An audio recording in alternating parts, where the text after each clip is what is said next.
كاب أقلقلوت التلفزيون تعرض سلامتنا تقبلوا زخوركم تعزتنا كمية تمسيو ساعة شعات آخر لهم سنبت عشراني شومونتن تحساس زتدالو جيناهم سنادو حزلكم قريبا لغم نمكتالكم بغبر زعود مسخاتكم تسنح ميكايل حدقو فالماقم بكأنت وتاتو فيلم أب زوبا عن سباب مسرتاو تمرتي زر دخامات مفواز علم عروزات التقانيحهم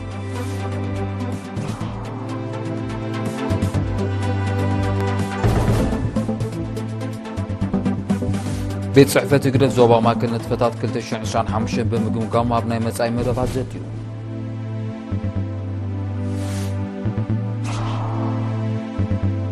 ابنو زوبا حقاز مدبرت عنا حشيشين توبا قول بلوس قمقم ركب مسنبرتي تخايلو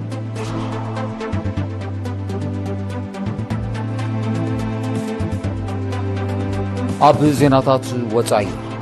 يوكرين زرر سلام دنقاين تغطي لعلامات معوات وتادر وحيل كتكم دلو بكنزل روسيا تنقيقا قدامي منيستر كندا هاجرو توسخي 2.5 بليون دولار حدش فاينانسيا ودقفنا بيوكرين كم تلو خافليتو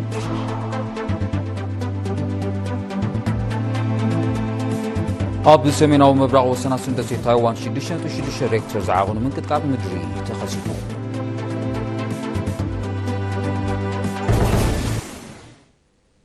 كندارس زينا يخوم كتكتاتل صنعكم زي خبركم تخطاتلتي ناب زرزروم فلما قلنا غازيطا ومقلتين مفلاط سومالي لاند زبال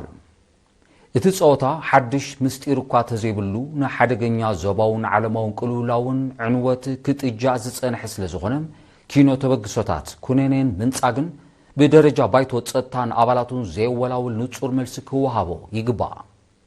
اورا اتا بتمساسال غداي تايوان تطابق زباش ريبابليك تشاينا اجاماك تواسالو حلناوي حلفنت علوا منستر زينا 28 تحساس 2025 ناب كال زينا بنسجرن اب كتما كرنا بمسرتاو تمرت زر دخامات نمفواس على معودزه تقانيعهم وكيل رينا هتغرغش تسفا مريم زدالو صبصاب ابراهيم عند مريم كاروبي أبزبو عن سبا مسرتاو تمرت بحافشة أما بقتا دما بفلاي زر دخامات ألليخا نمفواس زحقز عودة زته بعشران شوعاتن تحساس هبكتما كرن تخايدوم أبت بخفل حافشة وتمرت استودب عودة زته نتتسقم نمفواس علمو أب كتشعين 23 بهاجر درجة بملكع فتنة أب 54 أبيات تمرت استخايدة مصنعتي وتسيتن أدمع النوتن بمقمقام أبايتان متكبار زعلم أيمو حلافج انفرت مرتزبا عن سبا ممهر كفلا عند ميكائيل ابزوها وقال كوم سرس زقبل معبالا لوط ان ممصا غزيف وفري ابز غبرو لزلو اوان ممهرانن ابيات تمرتن بقعات تمرتن مرغغات بزلعله كسرحا ازخاخيروم ام منستر تمرت حلافج انفر مزنان حغراو مرمران دكتور حليما محمد بغداء ام منباب مصحفن مقمارن احازاتن زلو دخام بغبو تصنيعو مسرتاو فتح نممصا يسرح كم زلو مسفح اغلغلوت قدمه تمرت دما زياده درخيت كم زفطر ابرهام تساتفتو بوغونم تكالات قدمه تمرت بقعاتن مكتال قطصر كغبرلن ناي ممحار طر نجر كقرب مغوساغوس صحفات كحتم محدراز تكبر زلو بروجكت بناي غزي مقان عتو مكتال كغبرلو كومون واناون مستز تكبر زلو بروجكت زسانن سلطناتات ممهران كوهاب زبل لبواتاتن ريتوتاتن قريبوم وانا دايركتر كفل محبراو اغلغلوس زوبا عن سبا كولونيل تسفاصين غرماي اموداتا ممهران ابايتان زلو كنتات تمرت تغنزيبوم نمفواس قصعرو ناي صباح افراينت تمهارو بناي لو مصعري سلازمزن ابيات تمرت حلفنت كسكما اتحساسيبوم بيت صحفة زباو قنبارني ديمقراطيون فتحن زوبا ما كلب 27 تحساس سابزك انعو اخيبا تكبار مربات 2025 بمقمقام او مربات 2026 زيتيوم حلفي ودبا قديا تقدفاتو يسوق سايو اب زسمعو مغفت قال مدن فعداق موداب قجلتات محيالا بركتو هزبي اب مسسان معكن حدر السماعاتن محب حبس دراسواتن كمون سلطنا محبراتنا فلطتن كالنت فتاتنا تبابع سرحكم تعم بمبرا امص اي بستود بملكعك كاير مخانو غليصوم አቶ ዩሱፍ ወስሽኹ በህዝብን ሲቪል ሰራሕተኛታት መንግስትን ዝተሰላሰለ ኩሉ መሪያው ንጥፈታት በሐፈሻ መደባት ጦሙር መኸተኻ በፍላይ ናይ መጻኢ መደባት መንጠሮ ባይታ መኻኑ በመልካት ስልጠና ካድራት በመዕዛዝ አበርክቶ ምድንፋዕ ካብ ቀንዲ መደባት 2026 ከም ዝኾነ ረጋጊጾም ኣብቲ ኣማሓደርቲ ሓለፍቲ ጉጅለታት ውዳበታት ህዝብን ሲቪል ሰራሕተኛታት መንግስትን ዝተሳትፎ ርክብ ኣብ 2025 ኣብ ማሕበራዊ ቁጠባዊ ድሕነታዊ ፖለቲካውን ውድባውን ከምውን መደባት ሓምላይ ወፍሪ ልምዓትን ጥሙር መኸተን ናይ ዝተዓመነ ንጥፈታት ጸብጻብ ብዝምልከቶም ሓለፍቲ ቀሪቦም ተሳተፍቲ ድሕሪ ዘካይዶ ዘተ ውዳብ ደቂ ኣንስትዮ ክሕይል ኣበርክቶ ህዝቢ ኣብ ምስሳን ማዕከን ሕድሪ ሰማታት ክቕጽል ከም ማእከል ዝገብረ ማእቶታዊ ንጥፈታት ክድንፍዕ ከምኡውን መደባት ወለንታዊ ልግሲ ደም ኣገዳስነቱ ርዱእ ስለ ዝኾነ ክሕይል ዝብል ርእቶታት ኣቕሪቦም ኣቶ ዩሱፍ ሳይቕ ኣብ ዝሃቦ መዛዘም ቃል ኣብ 2025 ዝተተግበረ ኩሉ መድያዊ መደባት ብምንጥር ዝነበረ ኩነታትን ብድሆታትን ብእወታ ከም ዝግምገም ብምጥቃስ ኣብ 2026 በብቀዳምነቱ ዝውጠን መደባት ኣብ ባይታ ብተለካዒ ኣገባብ ክትግበር ከም ዝግባእ ኣተሓሳሲቦም ኣብ ንኡ ዞባ ሓጋዝ መደበር ጥዕና ሓሽሻይ ንእትህብ ኣገልግሎት ዝገምገመ ርክብ ምስ ነበርቲ ምምሕዳራት ከባቢ ሓሽሻይ ባዶብን ሽላብን ተኻይዱ ኣብቲ ሓለፍቲ ጥዕና ዞባ ዓንሰባን ትካላት ጥዕና ንኡ ዞባ ሓጋዝን ከምኡውን ኣባላት ባይቶ ኣብ መሓደርቲ ከባብን ወከልቲ ህዝብን ዝተረኸብሉ ብ23 ተሓሳስ ዝተኻየደ መደብ ኣብ ተጠቃምነት ዝወሃብ ዘሎ ኣገልግሎት ሕክምና ብልጫታቱን ሕፅረታቱን ከምኡውን ተራኮም ኣብ ምዕባሉ ዘተኮረ ነይሩ ሓላፊ እታ መደበር ጥዕና ነርስ መሐመድ ዑስማን ሙሳ ኣብ ዘቕረቦ ጸብጻብ ኣብ ድሕነት ኣደን ህፃንን ሸፈነ ክታበት ከምኡውን ተመሓላለፍትን ዘይተመሓላለፍትን ሕማማት ዘድሊ ምክታል ስለ ዝግበር ተሪኡ ሕማማት ኣብ ዝተሓተ ደረጃ ክወርድ ክኢሉ ከም ዘሎ ሓቢሮም ኣብታ መደበር ጥዕና ዝተኣታተወ ኣገልግሎት ላቦራቶሪን ቀረብ ኦክሲጅንን ድማ ዓብዪ ፍታሕ ፈጢሩ ከም ዘሎ ኣነፂሮም ሓላፊ ጨንፈር ጥዕና ዞባ ዓንሰባ ዶክተር ሄኖክ ፀሃይን ሓላፊ ምምሕዳርን ፋይናንስን ኣቶ ዘካርያስ ዖባስላስን ቦጎኖም መደባት ብመንፅር ዝወፀ ውጥን ክትግበሩን ውፅኢቶም ተዓቃን ክኸውንን ብምልባው መደበር ጥዕና ሓሽሻይ ምስ ናይ ስራሕ መሻርክቲ ብምውሃድ ዘሰላሰለቶ ዕዮ ንካልኦት ትካላት ኣብነት ከም ዝኾነ ገሊፆም ኣመሓዳሪኑ ዞባ ሓጋዝ ኣቶ ኢድሪስ መሐመድ ሓምድ ኣብ መወዳእታ ኣብ ጥዕና ዝግበር ወፍሪ ብሓበራዊ ተሳትፎ ጥራይ ክዕወት ከም ዝኽእል ብምልካት ህዝቢ ምኽሪ ሞያውያን ብግቡእ ከተግብራ ተሓሳሲቦም መደበር ጥዕና ሓሽሻይ ካብ ሓውሲ ከተማ ሓጋዝ 19 ኪሎ ሜትር ንሸነኽ ሰሜናዊ ምዕራብ ርሒቓ ትርከብ ኣብ ዞባ ማእከል ብዓውርታት ስነ ጥበብ ካብ 1 ክሳብ 3 ዋርሕ ዝሰልጠኑ ልዕሊ 130 መንስያት ተመሪቖም ጋዜጠኛ ሳሙኤል ሃብተ ሚካኤል ዘዳሎ ትሕዝቶሎ እልልታ ሃብተ ማርያም ክፍሊ ባህልን ስፖርትን ዞባ ማእከል ብትልሂት ድራማን መሳርሒ ሙዚቃን ዘሰልጠኖም 52 ደቂ ኣንስትዮ ዝርከባኦም 131 መንእሰያት ብ26 ታሕሳስ ኣመሪቖም ኣብቲ ስነ ስርዓት ዋና ዳይሬክተር ናይቲ ክፍሊ ኣቶ ኣስመሮም ጸጋ ብርሃን ኣብ ዘስምዑ ቃል ዝንባለ መንእሰያት ተለሊ ብቕዓቶም ንምብራኽ ብኡ ኣቢልካ ድማ ባህልን ምዕቃብን ናብ ወለዶታት ንምስግጋርን ዝተፈላለየ ንጥፈታት ክሰላሰል መጽኑሑ ብምጥቃስ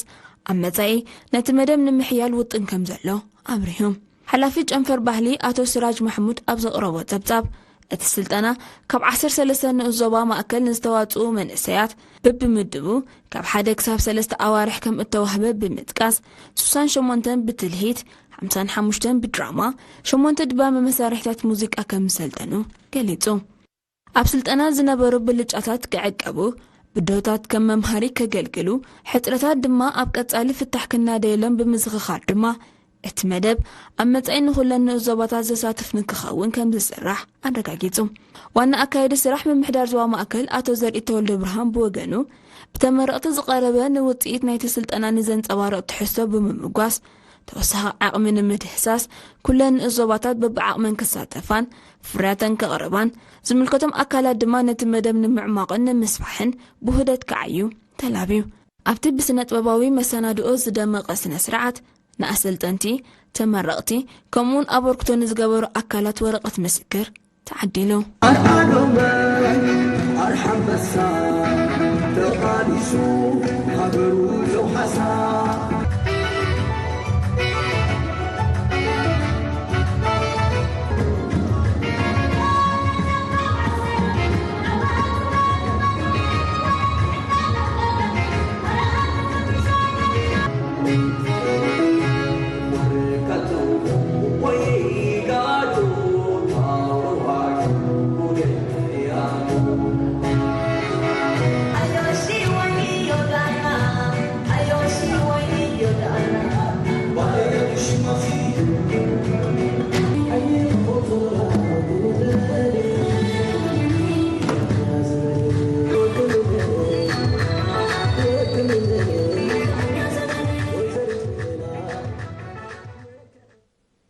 ዝስዕብ ዜናታት ሃገራት ወጻኢ ክኸውን ዝኸበርኩም ተዓዘብቲ ንምክትታልኩም ክትቅፅሉ ደጊመም ብኽብሪ ዕድም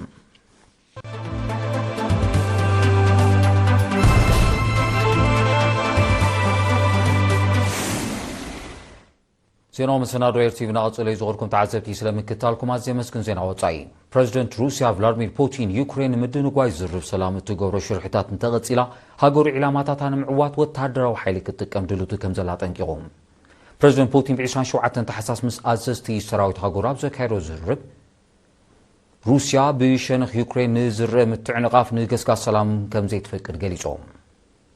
ሰብ ስልጣን ዩክሬን ነቲ ጉዳይ ብሰላም ክፈትሕዎ ዘይደልዩ ሩስያ ንተካይዶ ፍሉይ ወተሃደራዊ ስርሒታት ከም ትቕፅሎ ዘነፀረ ፕረዚደንት ፑቲን ዝኾነ ይኹን ስምዕ ሰላም ብቐንዱ ምውፃእ ሰራዊት ዩክሬን ካብ ዞባ ዶንባስ ንዝርከቦ ጠለባት ሩስያ ዘማልክ ክኸውን ከም ዘሎ ደጊሙ ገሊፆ ኣብቲ ኣጋጣሚ ሓለቓ ጠቕላሊ ስታፍ ሰራዊት ሩስያ ቫለሪ ጀራሲሞቭን ካልኦት ወተሃደራውያን ኣዘዝትን ፀብፃባት ነጥፈታቶም ንፕረዚደንት ፑቲን ኣቕሪቦም ሰራዊት ሩስያ ኣብ ዞባ ዶኔስክ ንዝርከባ ከተማታት ሜሪኖርሃርድ ሮዲኒስከ ኣርቲሞቪካን ከምኡ ድማ ኣብ ዞባ ዣፒሮዥያ ንዝርከባ ሁልፓይል ስትሮቤንሪስክን ከም ተቆፃፀረ እቶም ኣዘዝቲ ኣብ ዘቕርቦ ፀብፃብ ኣረጋጊፆም ቀዳማይ ሚኒስትር ካናዳ ማርክ ካርኒ ሃገሩ ተወሳኺ 2.5 ቢልዮን ዶላር ሓድሽ ፋይናንስያዊ ደገፍ ናብ ዩክሬን ከም እትልኽ ኣፍሊጦም ቀዳማይ ሚኒስትር ካርኒ ነዚ ዝገለፀት ማል 27 ታሕሳስ ምስ ፕረዚደንት ዩክሬን ቮሎዲሚር ዘለንስኪ ኣብ ዝገብሮ ርክብ እዩ እቲ ሓድሽ ደገፍ ቁጠባ ዩክሬን ምርግጋእ ዝዓለመ ከም ዝኾነ ድማ ተገሊፆም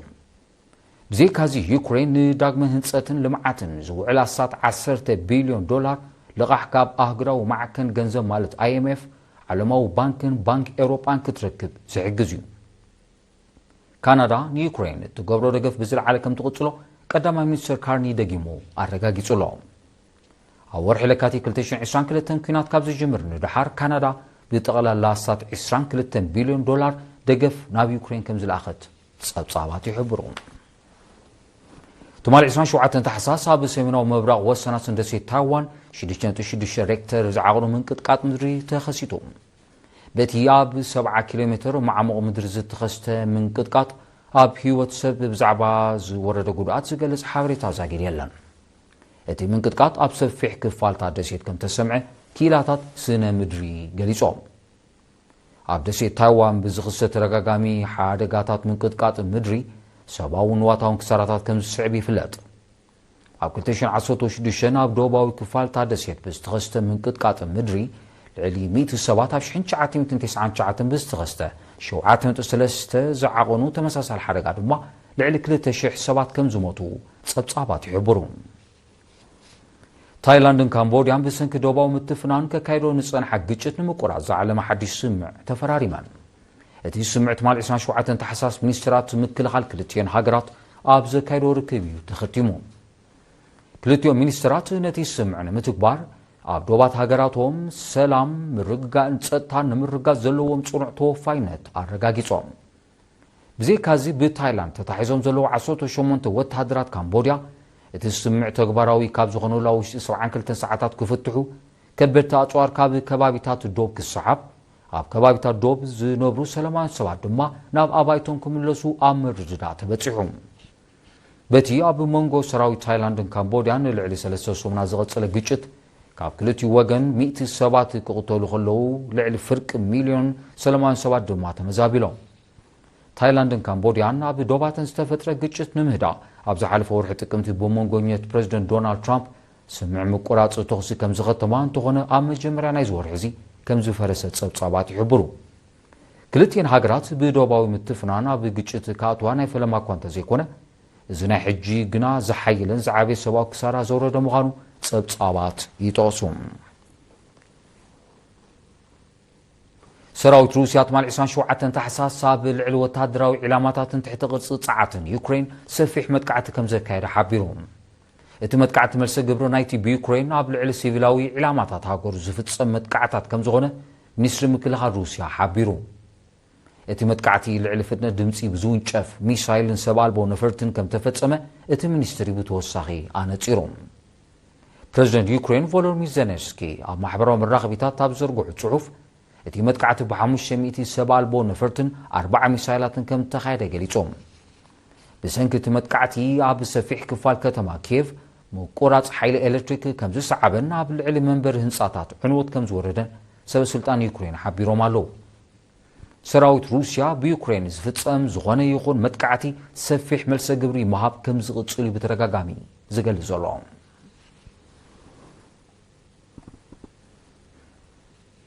ዜናታት ንምዛም ኣርእስቲ ዜና ክደግመልኩም ኣብ ዞባ ዓንሰባብ መሰረታዊ ትምህርቲ ዝርኢ ድኻማት ንምፍዋስ ዝዓለመ ዓውደ ዘተ ተቓኒዑ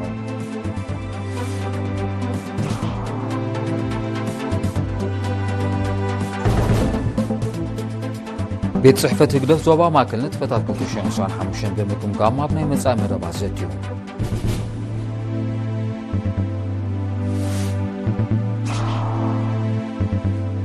ኣብ ንኡ ዞባ ሓጋዝ ምርብር ጥዕና ሓሺሻይ ነትህብ ኣገልግሎት ዝገምገመ ርክብ ምስ ነበርቲ ተኻይዱ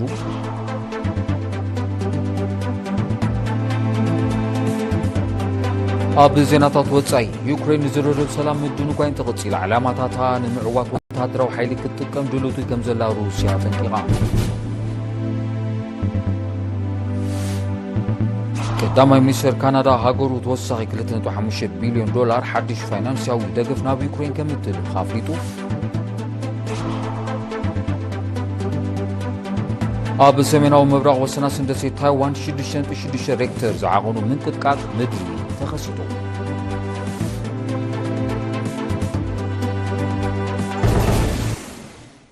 ዝኸበርኩም ተዓዘብትን ሎም ሸስተዳሎ ዜናዊ ምስናዱ ኣብዚ ፍጸም ስለምክታልኩም ኣዝየ መስክን ውድድር ታሪኻዊ ፍልጠት ቡያ ስዒባ ክትቀርብ እያ ብወገነግም ሰላም